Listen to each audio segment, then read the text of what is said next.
So hi, this is Prabhat Ranjan. आज के इस वीडियो में रिव्यू कर रहे होंगे NIT Mizoram, national institute of technology Mizoram की। तो एनआईटी मिजोरम हमारे एजोल मिजोरम में स्थित एक गवर्नमेंट इंजीनियरिंग कॉलेज है जिसकी स्थापना 2010 में हुई थी। बात कर ले एनआईआरएफ रैंकिंग की, तो अभी तक इन्हें कोई भी एनआईआरएफ इंजीनियरिंग रैंकिंग प्राप्त नहीं है। अभी फिलहाल तो एनआईटी मिजोरम अपने टेम्पररी कैंपस से ऑपरेट कर रहा है, बट परमानेंट कैंपस कैसा है, कहाँ है, सारी चीजें अभी हम वीडियो में आगे डिस्कस कर रहे होंगे।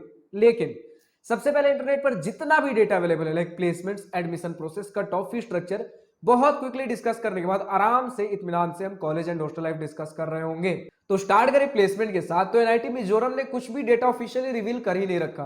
तो इंटरनेट पर जो भी डेटा अवेलेबल है, लाइक स्टूडेंट्स ने कहीं कुछ लिख दिया, कहीं कुछ तो कहीं कुछ, इन सारी चीजों को हम एनालाइज करने की कोशिश करते हैं। और वापस से बता दूं, इन सारे डेटा को फुल एक्यूरेट नहीं मानना, क्योंकि ये सारे अनऑफिशियल डेटा है, बट इससे एक अंदाजा लेने की कोशिश करनी है हमें। तो सबसे पहले अगर हम बात कर ले, 2020 का मीडियन पैकेज 6.28 एलपीए रहा, वही 2021 में बढ़कर आपका हो गया 6.8 एलपीए। तो हम देख सकते हैं 2020 से 21 में एक जंप देखने को मिला है। तो अगर यही पैटर्न हम देखते हुए चले तो आज की डेट में मीडियन पैकेज 2023 में 8 एलपीए के आसपास हम मानकर चल सकते हैं। और अगर एवरेज पैकेज की हम बात कर लें तो 2020 में ही 10.69 एलपीए था। और एक स्टूडेंट ने ऑनलाइन रिव्यू में लिख रखा है कि 2023 में हमें जो एवरेज पैकेज देखने को मिल रहा है वो है 11.5 लाख पर एनम। तो वही जो हम एक धीरे धीरे इंक्रीमेंट देख रहे थे 2020 से 21 में, वो अगर हम देखें 2023 तक में भी तो एक अच्छा खासा इंक्रीमेंट देखने को मिला है। अब देखिए, नॉर्थ ईस्ट में हमारा एनआईटी है, ऊपर से 2010 में खुला है। तो कुछ NITs like NIT Manipur Mizoram भी प्लेसमेंट्स में काफी अच्छा कर रहे हैं। एक कॉलेज में हमें प्लेसमेंट्स में काफी अच्छा करता हुआ दिखा है। स्टूडेंट्स के अगर हम ऑनलाइन रिव्यूज की ही बात माने तो 90% के आसपास हमें प्लेसमेंट परसेंटेज देखने को मिला है इस कॉलेज में।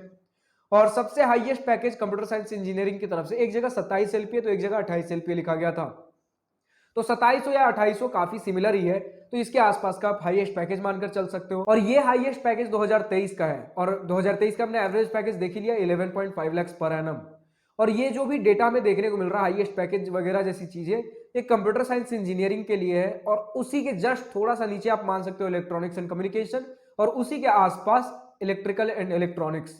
बात कर ले अगर हम सिविल इंजीनियरिंग की, तो वहां पर हमें 40% प्लेसमेंट के आसपास बताया गया है, और 4.5 एलपीए के आसपास का एवरेज पैकेज। वहीं अगर हम बात कर ले मैकेनिकल की, तो उसमें भी 85 से 90% के आसपास प्लेसमेंट स्टूडेंट्स ने बताया है। उससे थोड़ा सा अगर आप कम भी मानकर चलो तो मैकेनिकल में उतना खराब नहीं होता। और मैकेनिकल में एवरेज पैकेज 7 से 7.5 एलपीए के आसपास बताया जाए, मतलब ठीक ठाक प्लेसमेंट्स है। अगर आप इस फैक्टर को कंसीडर करो कि एक तो नॉर्थ ईस्टर्न एनआईटी ऊपर से 2010 में नया नया खुला है, और नॉर्थ ईस्टर्न एनआईटी है, तो काफी कुछ हद तक हमें ट्रांसपोर्टेशन कनेक्टिविटी की दिक्कत देखने को मिलती है। अब कैसा है कनेक्टिविटी? नियरेस्ट एयरपोर्ट की बात कर ले तो कैंपस से 32 किलोमीटर दूर लेंगपुई एयरपोर्ट एजोल, और नियरेस्ट रेलवे स्टेशन है आपका 166 किलोमीटर दूर सिलचर रेलवे स्टेशन। तो स्टूडेंट्स के लिए तो रेलवे स्टेशन ही सबसे बड़ा मेजर एक सोर्स ऑफ ट्रांसपोर्टेशन होता है।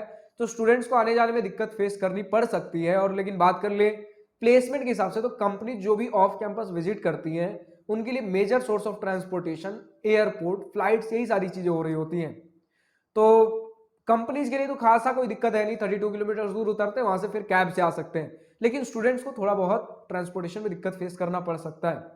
बात कर ले अगर हम एडमिशन प्रोसेस की, तो हर एनआईटी की तरह सबसे पहले जेई मेंस का एग्जाम दे रहे होंगे, और जेई मेंस में जो भी रैंक बनता है उसके बेसिस पर जोसा और सीसैप काउंसलिंग में आपको कॉलेजेस और ब्रांचेस अलॉट हो रहे होंगे। तो बात करें कट ऑफ की, तो हमारे सामने जोसा 2023 round 6 general student gender neutral category cut off का स्क्रीनशॉट लगा हुआ है। अब दिल थाम कर बैठ जाइए, क्योंकि computer science engineering home state के लिए जिस रैंक पर क्लोज हुआ है वह है 4,44,859, और वहीं अगर अदर स्टेट की बात कर रहे हैं तो वह है 31,336। यानी कि अगर आप होम स्टेट से हो, मिजोरम से हो, तो आप सिर्फ जेईई मेंस का एप्लीकेशन फॉर्म भरिए, एग्जाम देने जाइए, सारे क्वेश्चन अगर छोड़कर भी आ जाते हो तो भी आपको एक कॉलेज मिल जाएगा। कंप्यूटर साइंस इंजीनियरिंग की बात कर रहा हूं। लेकिन वहीं अदर स्टेट के लिए ठीक ठाक कंपटीशन यहां भी रहने वाला है। अब अगर आपको हर राउंड, हर कैटेगरी, हर ईयर का अगर आपको चाहिए कट ऑफ्स, तो आप कॉलेज प्रवेश के वेबसाइट पर विजिट कर सकते हो। बात कर ले फी स्ट्रक्चर की, तो आपके सामने detailed institute fee, tuition fee, hostel and mess fee का स्क्रीनशॉट लगा हुआ है। हर एनआईटी की तरह इस एनआईटी में भी आपका ट्यूशन फी 62,500 पर सेमेस्टर लगने वाला है। अगर एससी एसटी कैंडिडेट हो, आपका कोई ट्यूशन फी नहीं लग रहा होगा, और बाकी सारे फी लग रहे होंगे। अगर आप ओबीसी जनरल कैंडिडेट हो, 1 लाख से नीचे का इनकम सर्टिफिकेट जमा करते हो, आपके लिए भी कोई ट्यूशन फी नहीं लग रहा होगा, और बाकी सारे फी लग रहे होंगे। ओबीसी जनरल कैंडिडेट हो और 1 से 5 लाख के बीच का इनकम सर्टिफिकेट जमा करते हो, ट्यूशन फी 2/3 माफ रहेगा और बाकी सारे फी लग ही रहे होंगे। इन शॉर्ट, अगर आपका कोई ट्यूशन फी नहीं छूट रहा है बट फिर भी हॉस्टल एंड मेस फी सब कुछ मिलाकर आपका 7 लाख के अंदर अंदर 4 साल का बीटेक हो जाएगा।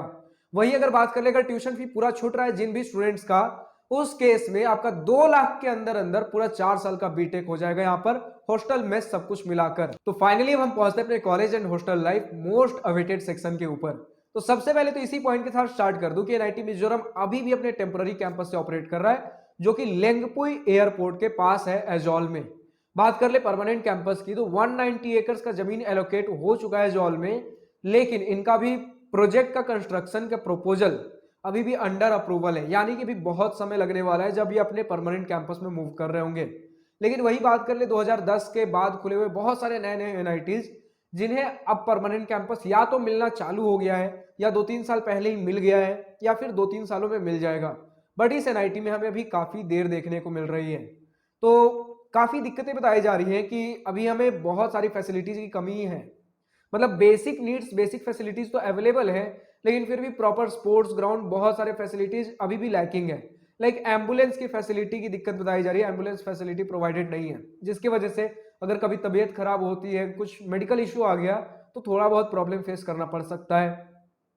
और वाईफाई की फैसिलिटी प्रॉपर बताई जा रही है हॉस्टल्स में, लेकिन अब हॉस्टल्स कहाँ है, तो कैंपस से 2 से 5 किलोमीटर दूर बताया जा रहा है, क्योंकि 4 बॉयज हॉस्टल और 1 गर्ल्स हॉस्टल है अलग अलग लोकेशन पर कैंपस से बाहर।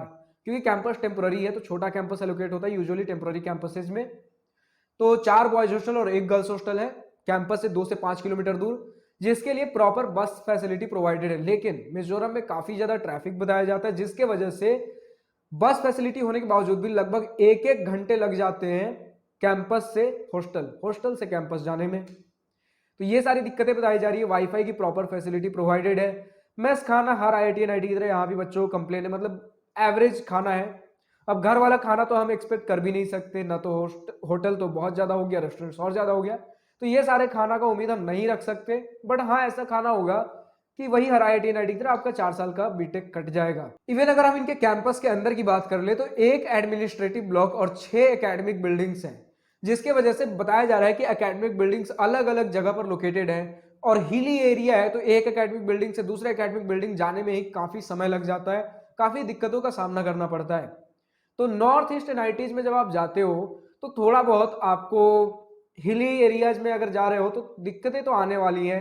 प्रॉपर एक स्मूथ जगह नहीं मिल रहा होगा, क्योंकि अगर कभी कभार देखिए इसमें फायदा है कि जब कैंपस में 2 जगह जाना हो, नीचे ढलान उतरते समय तो ठीक है, लेकिन जब ऊपर चढ़ना पड़ेगा तो एक अच्छा खासा डेली का ट्रैकिंग हो जाएगा आपका। तो यही सारी चीजें हैं, और पहाड़ों के बीच तो हमारा ये कॉलेज भी रहने वाला है।